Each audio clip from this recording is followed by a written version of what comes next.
At this time, I think we should bring in Hilary and welcome her to the show. Hilary, welcome. Nice to have you on board again. Thank you, Michael. I was just reading. The reason that I was distracted is a question just provoked me is, do radio still do overnight broadcasts, from after midnight till 5 or 6 o'clock in the morning?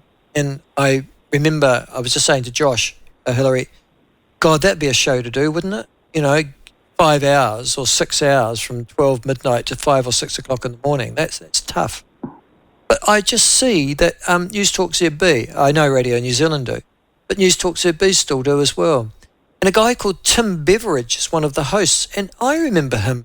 Wasn't Tim Beveridge a singer? Didn't he do a whole lot? Wasn't he involved in a musical career? I think he even had a sort of a hit New Zealand record at some stage, but I don't know. Do you remember him? I don't know. I don't. I was never a wake up in the middle of the night. Listen to talk back at 2 o'clock in the morning person. Yes. I tried it a couple of times, but it just didn't do a thing for me.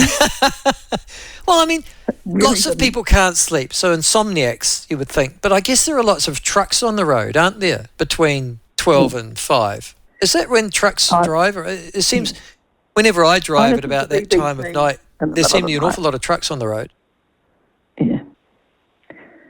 But it's a very special person who rings talkback in the middle of the night.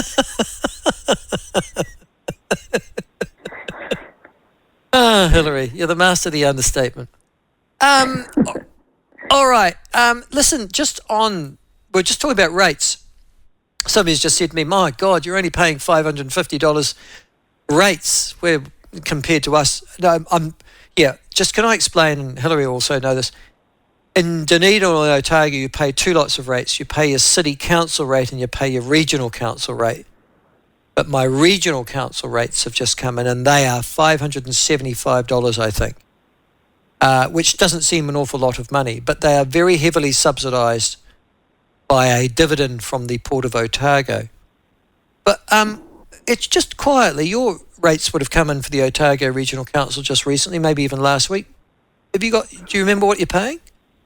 No, because I don't take as much notice as I ought to about things that I can't do anything about. Don't you get upset, though, when you go, oh, my God, this was X and now it's X? Or do you just got too much money? You don't need to worry about things like that? No. What I think is, in that regard, because people do get concerned in exactly that way, I would like to see, there's a lot of people who don't have to file tax returns now. I think there's 1 million of them or something. It might be most people who are just getting paid what they're paid, and they normally just work for who they work for, and off you go. Wages and earners. Yeah. I think that everyone in New Zealand should receive a summary from the government of what tax they actually paid. So I think you shouldn't have to file a return. Oh, I see. So you mean whether I get by email or I get a letter in the post to say, you've paid $12,412 worth of tax this year? Yes, because I think a lot of people would do I'm not happy with that, and they would start taking an interest in the people who supposedly represent them. Yeah, I see that on one hand, but also I think I've read just recently where a lot of New Zealanders, over 1 million New Zealanders, and we're not talking about beneficiaries here, we're talking about wage and salary earners, pay no tax at all because of the family tax credits that they get and the family support that they get from the government as well. And some of those might think, oh, good, I don't know what they would think, but yes, but, be good for people to know, that's all. Well, and just on that, last week there was a piece of research that came out that suggested that the rich in New Zealand aren't paying as much tax proportionately as the rich in 8 other countries. I think it was a piece that came out of Victoria University, for example. Yeah, I saw that. Yeah. I have to say, there does seem in this view, in this country, particularly in our left-wing academic institutions, a view that rich people are either evil or morally addled. Yeah? Oh, both. I think it's both. So if you're earning money, you can't possibly deserve that money. You need to give more of it away because by being rich, you are by definition not a good person.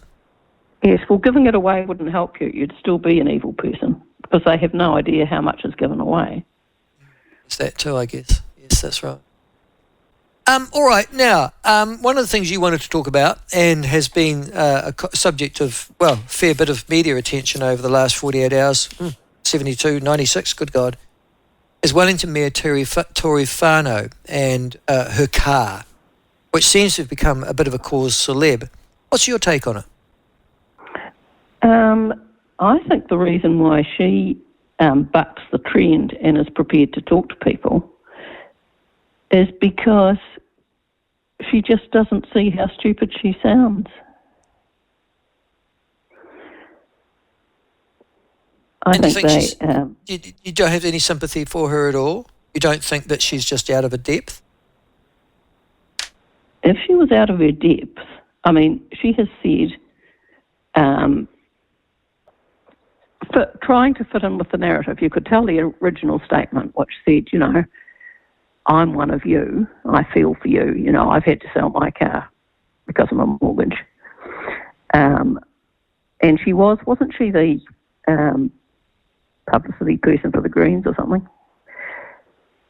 She was the Chief of Staff for the Greens at Parliament. Right. Yeah, okay. So it beggars belief you'd be, without being stupid, you would run that line. It just doesn't make any sense at all, does it? No. And so you can only believe that it's not terribly bright behaviour.